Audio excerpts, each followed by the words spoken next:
गुप्ता जी, मैं आपसे जानना चाहूंगा, जिस ट्वीट का मैंने जिक्र किया है, एक तो अभी ये ट्रंप का मैंने बताया, इसके अलावा एक ट्वीट सुबह आया जो एक तरीके से सोशल मीडिया टूल किट थी और उसमें अमेरिका की तरफ से पाकिस्तान को जो जो इंस्ट्रक्शन दिए गए थे, उनके यहां बैठे हुए किसी काहिल आदमी ने उसको बगैर डिलीट किए हुए टूल की इंफॉर्मेशन को भी ट्वीट कर दिया। तो शहबाज के ट्विटर से वो चीजें दुनिया के सामने आई, बाद में उसको बैक किया गया। अभी भी जो मौजूद है उसमें ड्राफ्ट करके और वो लिखा हुआ है, तो मतलब इंडिकेशन 2-4 लाइनें हटा दी गई, बाकी ड्राफ्ट के रूप में वो सारी चीजें अभी भी उस ट्विटर हैंडल पर मूव कर रही हैं। तो क्या हम इस बात को समझें कि सब कुछ स्क्रिप्टेड है, और इतना स्क्रिप्टेड है कि जो पाकिस्तान आज तारीफ लूटने के फेर में आगे आ रहा है, या हमारे देश में जैसे कहा जा रहा है कि वो विदेश नीति में बहुत आगे निकल गया, हम तो विश्व गुरु बनने वाले थे, वो बन रहा है, इन सारी चीजों को कैसे आप एनालाइज करेंगे? जी, आप सभी लोग को जय हिंद, जय भारत।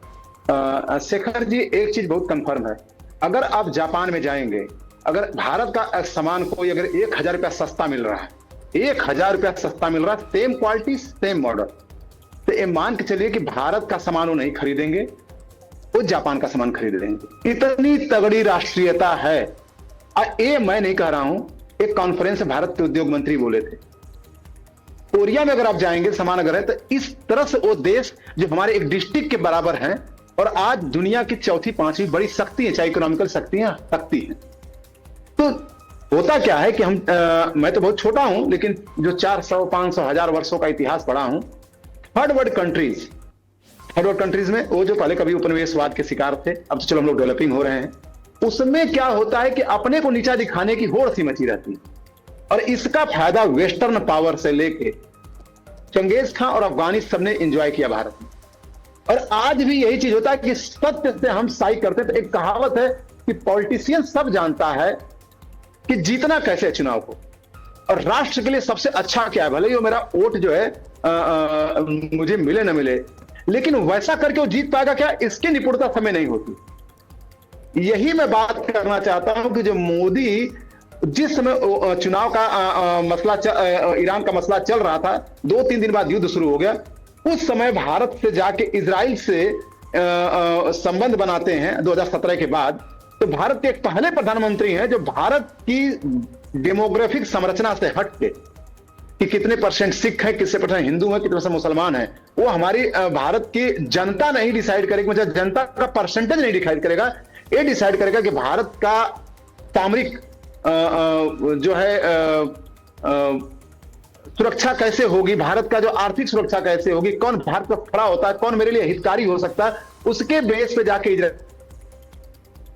बंद बनाए, जो कि एक बार नरसिम्हा राव जी ने कांग्रेस की थी, लेकिन वो सफल नहीं हो पाए थे। अदरवाइज भारत अभी तक साई करता था,